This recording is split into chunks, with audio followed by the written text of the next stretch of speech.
I'm back, everybody. Thanks for tuning in this evening and putting up with our little first segment, getting to know each other. See, Doc and I, we've known each other for a long time, but I kind of forget how he thinks and how he is week to week. And so we spend a little time at the beginning of every show getting to know each other again, figuring out what our strengths, what our weaknesses are, kind of, just falling in love all over again is kind of how I would put it. Well, we're not talking about you, No, we're not. But speaking of falling in love, the UK election just got done, and nice segue. Thank you. And David Cameron and the Conservatives. Now they didn't. Now I should be more prepared than this. I apologize. But it's typical. David Cameron is the Prime Minister once again, reelected. But I do not believe that the Conservatives have a majority government. They do. They do. They want a majority. They could, and they don't even have to partner with anybody. They have blown out the opposition. The Labour Party lost tons of votes. The UKIP party was virtually obliterated, and the Labour Party got blasted. I think they had 58 seats, somewhere around there, and they lost all but 3. They got hammered. And the trick with that is what does that spell for Europe? Well, if you would look, what it spells is David Cameron focused on jobs and the economy. That's what he ran on the first time. That's what he ran on the second time. He didn't talk a lot about, he talked a little bit about EU. He talked a little bit about, the social issues, abortion, gay marriage, a little bit. Right, just barely, because they're fairly left leaning over there. And I'm going to tell you, I think that's worth noting here in America. And we've said this before: the way you win elections is focusing on jobs and the economy. Right? You can't start out by leading with, "Hi, I'm against gay marriage." "Oh, hi, I'm pro-life." That doesn't win, and that's the truth. It does motivate your base. But the bottom line is most people at this point really feel in America that those issues are already established. What's interesting about the Conservatives is that just about every policy that they stand for is fairly unpopular in Great Britain, and what a lot of folks have pointed to is that the guys at the top play a much less of a role in the UK than they do here. Parliamentary elections are not like presidential elections where it's all about the most likable person or because the Barack Obama represents the Democratic Party now, but when he was running for president, he certainly did not. And you're not electing a party here; you're electing a person. It's flip-flopped over there. But a lot of analysts over across the pond had a lot of critical things to say about Ed Miliband personally, that he came off as kind of a dork or a weakling or whatever, and that put a lot of people off. David Cameron, being more of an incumbent sort of person, was able to get another term. What I find especially interesting about this is that the Scottish Nationalist Party won huge. Yeah, obliterated the other party. Picked up more seats in Westminster, have a bigger voice now in their own parliament, and are essentially about as pro-labor a party as you can be without being the Labour Party. It's a little bit different in Scotland. And so you have David Cameron winning another term as Prime Minister, who has said that he will call for a referendum to leave the EU. And you have the Scottish Nationalists saying, hey, we want to be separated from Great Britain.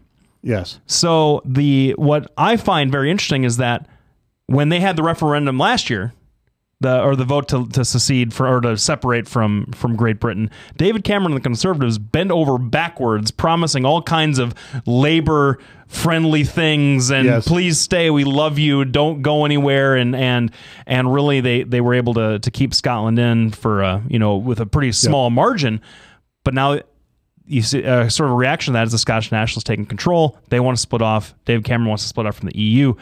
Great Britain is in a weird state of flux with competing interests on both sides, and I'm fascinated to see how it turns out. Oh yeah, well, and I think promising the SNP so much as far as more autonomy within Scotland, I think that was a miscalculation by Cameron.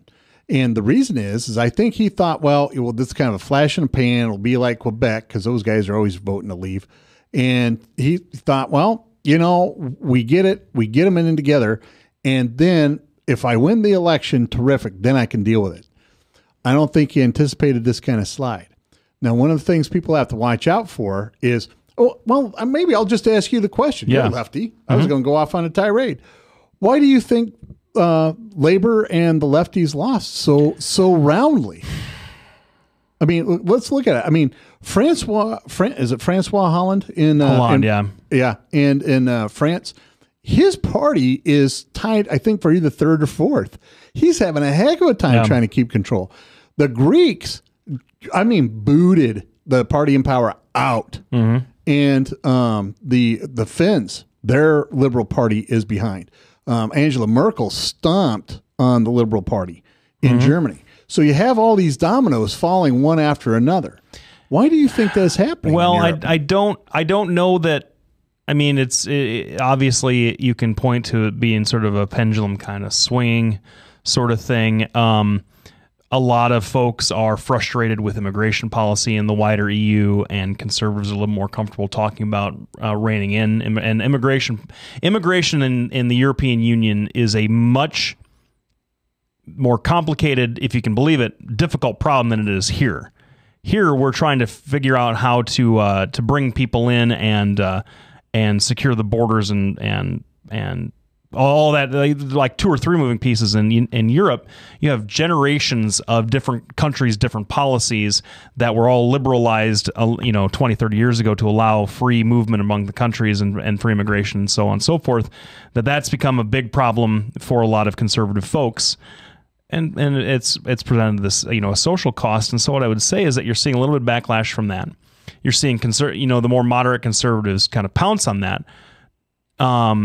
And also the economic devastation that wiped out the whole country in 2007, they had a more austere response that all the countries did, and so conservatives are a little more supportive of that. But keep in mind, to put a perspective on it from an American point of view, conservative politics in Europe is not the same as conservative politics in the United States. I mean, you had David Cameron, who just won re-election, won a majority government for the first time in his tenure as prime minister, because his first term he didn't. He had a coalition with the Liberal Democrats. But even David Cameron is saying we're going to maintain the National Health Service. We're going to make sure that pensions get to the people who need them. We're going to make sure that we make education affordable. He's saying all these things that you would hear a Democrat in this country say, and and that's kind of what you need to be able to win in most of Europe. The liberals in Europe are much more closely aligned to socialists than the Democrats here in this country, and socialism isn't an ugly word the way over there the way that it is here. And so I feel like it's an ugly word everywhere. They've had a long time. They've had a long time with more socialist policies in Europe. And I think they're swinging away from that, but still not so far as to say it's conservatism running triumphant over the continent, because that's certainly not the same as it would be here in the States. Yeah, that's true.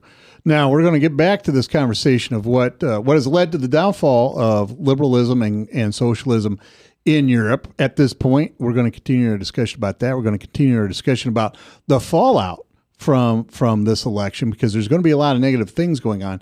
We're also going to talk a little bit about Scotland, their penchant to leave, and we're going to talk about how that impacts us here at home. We'll be back right after this break. Thanks, everybody, for tuning in.